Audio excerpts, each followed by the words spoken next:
Hi, this is Peter Woolfolk speaking. Now, first of all, thank you so very much for listening to the podcast. Now, I am very excited to let you know that the podcast is now available on Amazon Alexa. You know the drill. Simply say, Alexa, play Public Relations Review Podcast, and she'll take it from there.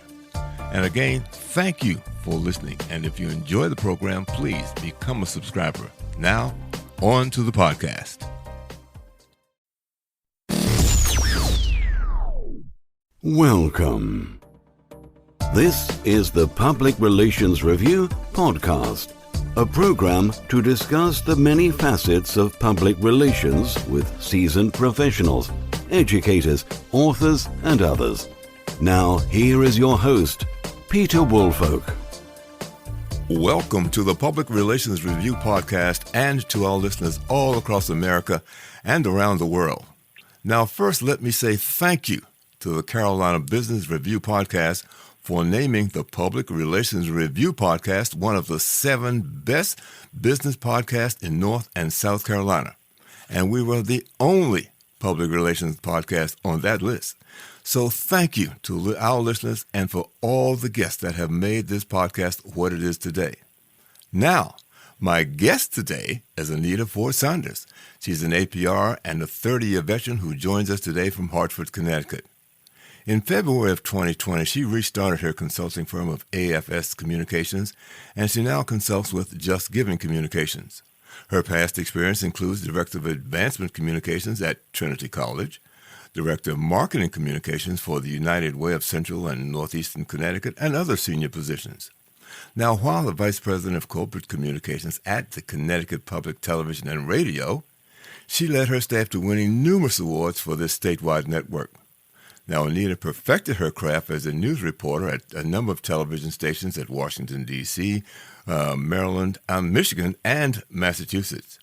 She earned her Gold and Silver Mercury Awards from the Connecticut Valley chapter of the PRSA and earned 3 Emmys and received a First Place Award for Excellence in Journalism from the Society for Professional Journalists. Anita holds a BA in Communications from the American University and an MS from Central Connecticut State University. Now, Anita has a passion for philanthropy. So today we'll discuss the challenges and triumphs of philanthropic public relations. So, Anita, welcome to the program. Oh, thank you so very much. It is an honor to be here. Well, look, let's get started. How did you go about developing or get involved with philanthropy and get that connected to public relations? I think our audience would like to hear about that. Yeah. You know, my background was in broadcasting. So I started out in Hartford on a live morning talk show, ended up in Detroit, came back to Connecticut, and actually started doing PR when I came back to Connecticut at the NBC affiliate, a small NBC station. Now it's an O&O. But I dabbled in it a little bit there. I left the business and came back to work for the Urban League of Greater Hartford in public relations and development. And that was kind of my first taste in public relations. It wasn't long after that I was picked to be the vice president. Let's see, what was my creative services or communication? I can't remember what the title was at Connecticut Public Broadcasting. And that really changed things for me because if you think about a public broadcasting station, it is about philanthropy. It's just a different style of philanthropy. Those who watch PBS and understand that time of year, those times of year when you see someone on the air and they're pledging for programs. And so it was a different kind of philanthropy. I stayed there a few years and was lured to a community foundation. Now, I didn't know a lot about community foundations. We had one in Hartford. Didn't know it was one of the top 10 community foundations in the country, the Hartford Foundation for Public Giving. And I was a little torn. I was a broadcaster. I was in broadcasting and on air, behind the scenes, managing a group of creative people. And I went to my boss and said, I'm having this struggle. And he said, Anita, you have young kids, and you're not going to make a ton of money in broadcasting, community foundation work either. but working for the Harvard Foundation is a step up. And he said, I might be crazy telling you to go ahead and take that job, but if I'm kind of like a brother to you, I would take the opportunity. And I did. And the community foundation world was very different than broadcast philanthropy, so to speak. I had to learn a lot, but it was easy. It was about telling a story of your grantees. It's telling the story of the foundation, so people will understand what the Community Foundation does.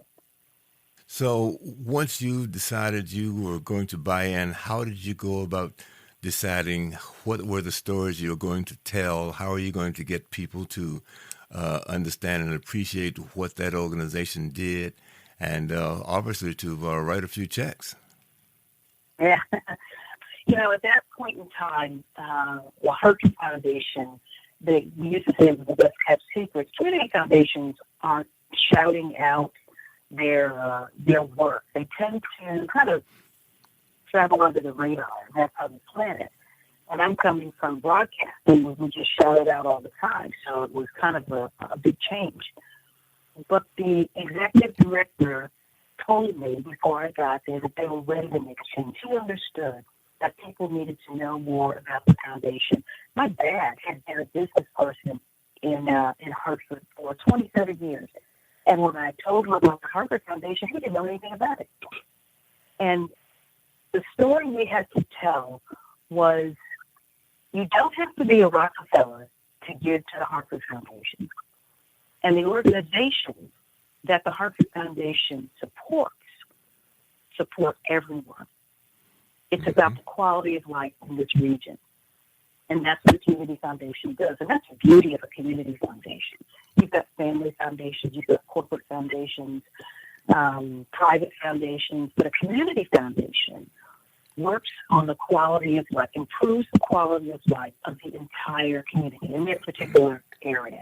In Hartford, the 29-town area. So first telling the story of the Harvard Foundation, making sure other people knew about it, not just rich folks, but folks in the community.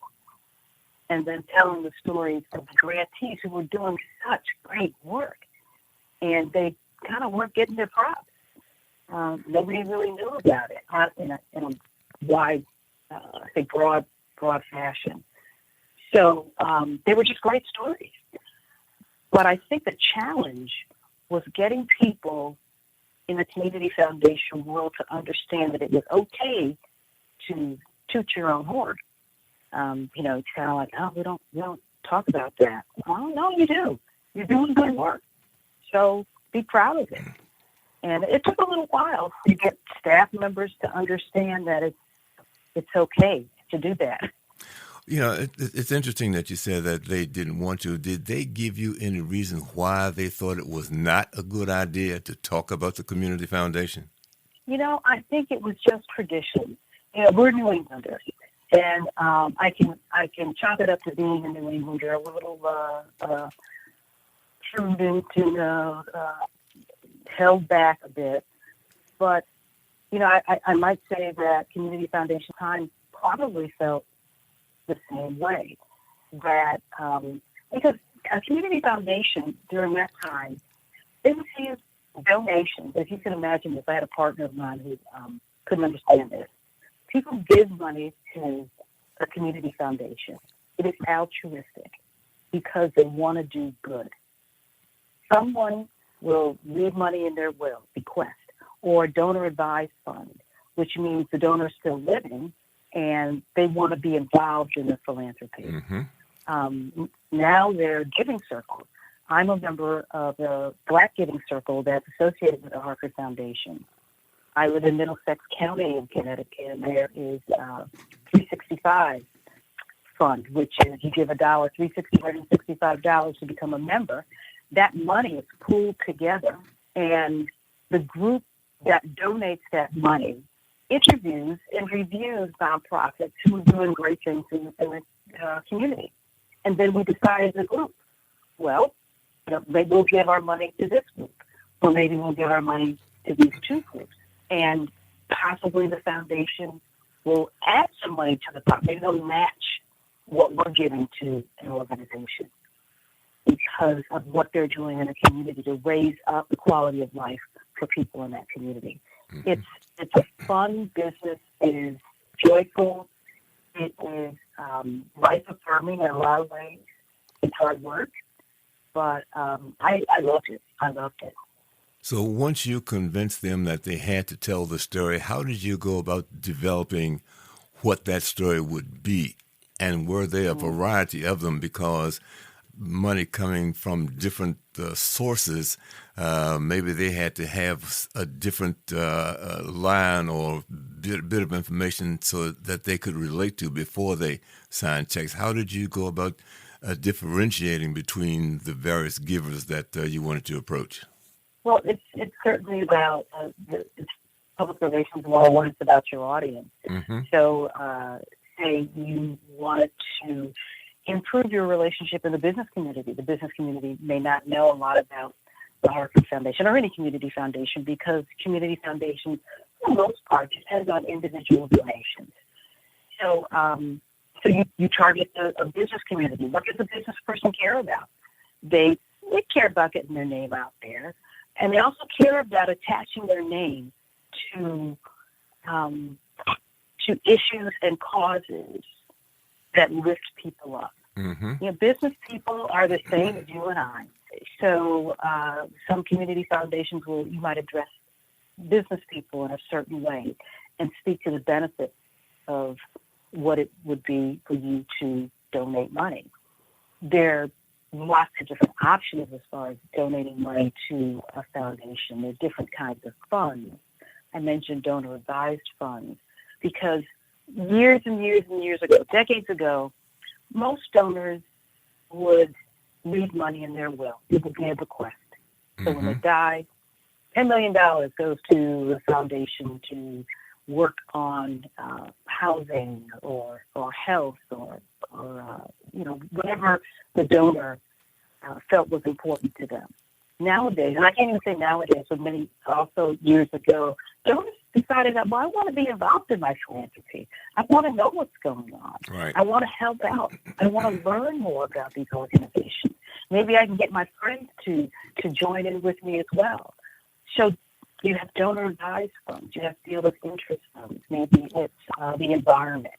People want to give to one particular fund because they want to make an impact on saving the planet or saving a neighborhood or saving a farm that provides food for the community.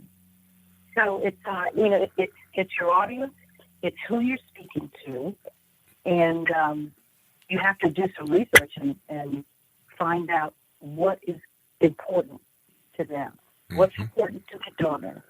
But the other audience are the grantees, those nonprofits who are doing the good work, to make sure they're aware of the opportunities at a foundation, make sure they're aware of, let me say, the donors in a respectful way, but also to get their good work out in the public.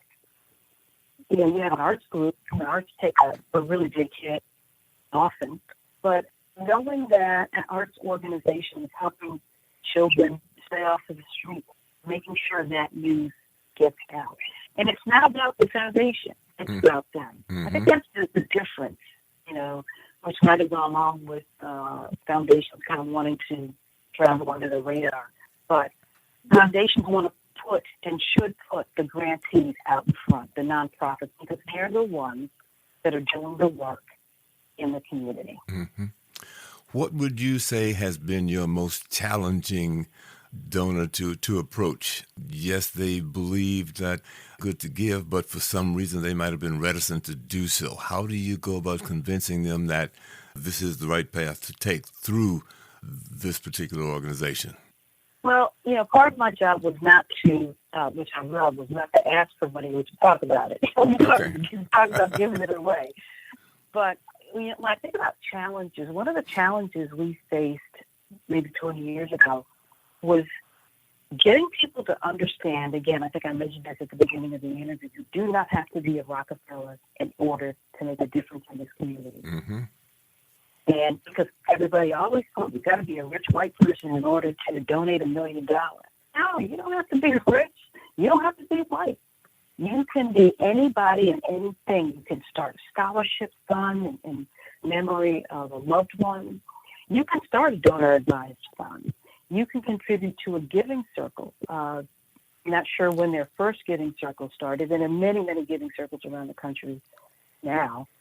But the Black Giving Circle that I'm involved in started several years ago, but it was with people of color who cared about this community.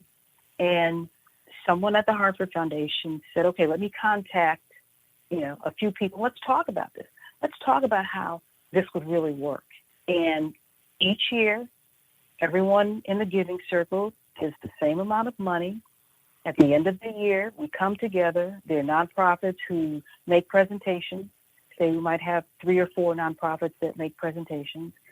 And then we decide, and one of the things you have to think about is who is going to make a long-term effect on the community. This is not like an event. We're not going to give money to show, a one-time only kind of thing. But we want organizations who are really invested in the community, who are going to make a difference for the long haul. So, we look at somebody and say, okay, can this be sustained? After we give this grant, how are you going to fund yourself after we give the grant? And they've got to show proof of that, what their ideas are about that. And how is it going to impact the community? What other partners do you have? How is that going to sustain your initiative? There's a lot of thinking around it, and we do a lot of tussling. When we get in that final meeting, thank goodness they feed us, because we don't want to be angry because maybe I like this particular organization for one reason, or maybe somebody else likes another organization. But we all come out at the end and agree what's going to be best for the community. Where is our money going to go? And oftentimes the foundation will kick in some extra dollars to help that along. Maybe it's to reach a certain goal. Mm-hmm. The Hartford Foundation has given out, I think, $72 billion over the life of its existence. Mm. That's a lot of money. It's a lot of money. Absolutely. a lot of zeros. Yeah. Of the money, the organizations that this money goes to, do you ever get involved in helping them to explain to the public what they're going to and how they're going to use this money to help the community? Well, people are pretty sophisticated now. And what we would do would make suggestions, make sure that they had all of our information correct. If they were to put out a press release, we would help them in many respects that way. The foundation used to do, it still does, has an event each year. We used to call it the Celebration of Giving, where we would invite grantees and we would invite donors. And the grantees would kind of showcase what they've been doing, if it were in the arts or education, a robotics, student robotics group or something like that. So we gave people an opportunity to get to know each other who may not meet each other at any other time in that year. So, it was easy, but it was easy. I would say it was easy to do. Well, I mean, this is it's rather interesting that when you helping people to understand that giving is not that difficult. You don't have to have a boatload of money to do that. Now, I guess, and you said givers come in different categories. Somebody might just write a check one time. You might have someone to put some monthly payments on their credit card for 6 months or a year, whatever it happens to be. Mm-hmm. Have you seen children? Because sometimes kids get involved. They see things and they want to help, whether they sell cookies or, sell lemonade in the summertime because they want to help some sort of way. Have you run across givers at that level at all? I haven't run across givers at that level, and I have to say, since I've left the foundation in a formal way as an employee, my business does focus primarily on philanthropy and nonprofits, and helping nonprofits speak their truth, as well as helping donors identify nonprofits that are doing good things. But, I will say that we really haven't reached down to children. As far as young people are concerned, scholarships are a great way through community foundations to make an impact. And people have to understand endowments.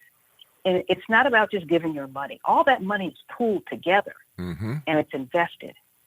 And the money that comes off of it, that is what the foundations use to fund grants in the community.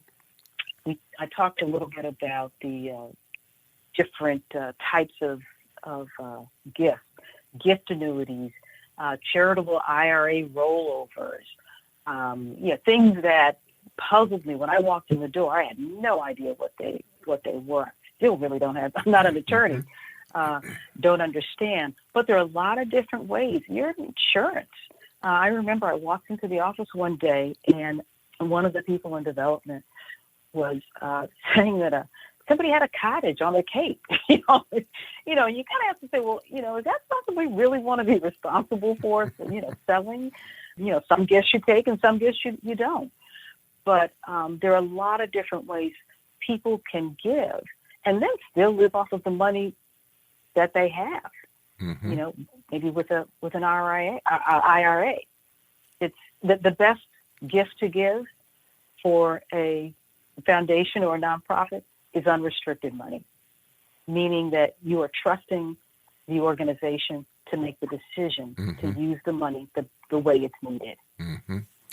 It's interesting. I'm just wondering, on occasion I've heard of some other nonprofits asking people to donate their used cars, maybe rather than trading it in, donate it to us. And, it depends upon what they want to do it after that. But then they can sell the car and reap the cash benefits from that. Or, let's just sort of leave it at that they can then sell a car and reap that cash benefits from the worth of that car. Do you, and I've just heard you mention the other ways that people can give through insurance, other sort of mechanisms that perhaps folks have not heard of.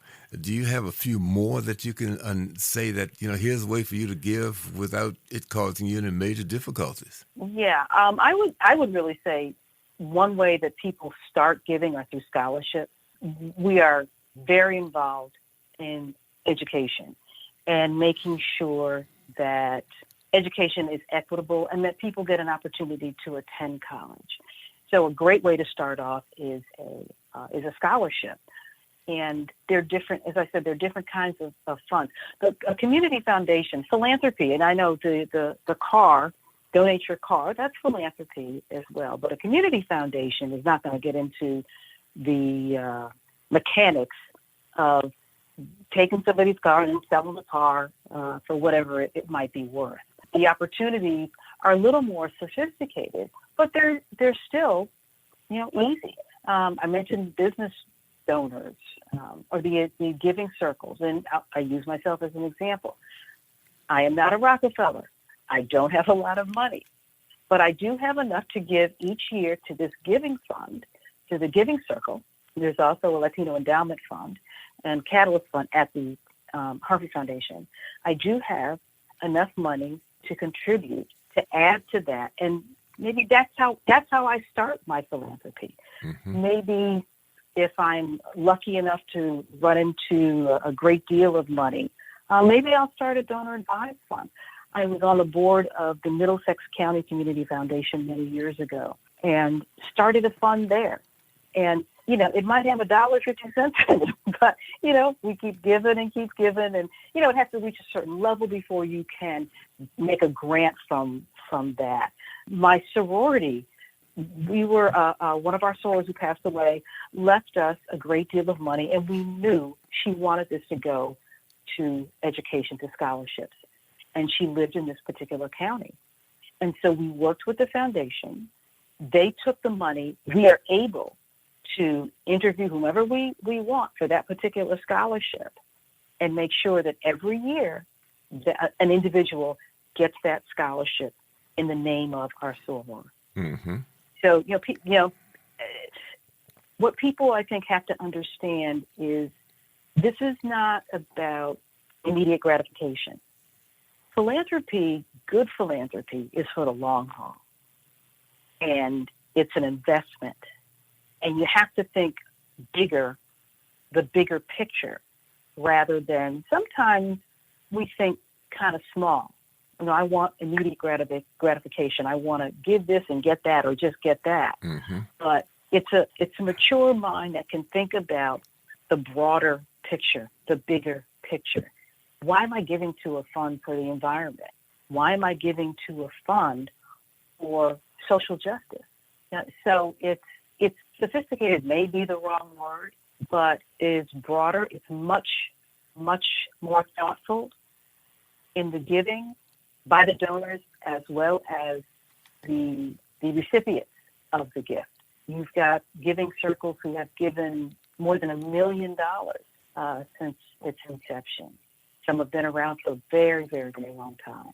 And these are great ways to get started. I did mention some other things, some insurance kinds of things in IRAs, charitable remainder trusts. They have professional advisors who are attorneys, estate attorneys, who work with people to figure all of that stuff out. Mm-hmm. That's a specialty. But just about any way you think of, you can give. Well, that's great to hear. Well, look, I want to thank you so much. My guest today has been Anita Ford Sanders. She is with AFS Communications in Hartford, Connecticut, to provide you with her insights on philanthropic public relations and the benefits of giving. So, Anita, any last words you'd like to impart to our listeners? Just think about your community and give. I think my heart does really ring for community foundations because I know what they can do, and I know what we can do as members of the community to make a difference in the community. Mm-hmm. So if you're out there and you're thinking about ways to make an impact, think about a community foundation in your area. Well, good. Thank you so very, very much. And let me say thank you again to all of our listeners for listening to the Public Relations Review. And please, if you've enjoyed the podcast, please leave us a great review. And once again, thank you to the Carolina Business Review Podcast for naming the Public Relations Review Podcast one of the 7 best business podcasts in North and South Carolina. Thank you for joining us, and we'll look to join you again next time. Goodbye. This podcast is produced by Communication Strategies, an award-winning public relations and public affairs firm headquartered in Nashville, Tennessee. Thank you for joining us.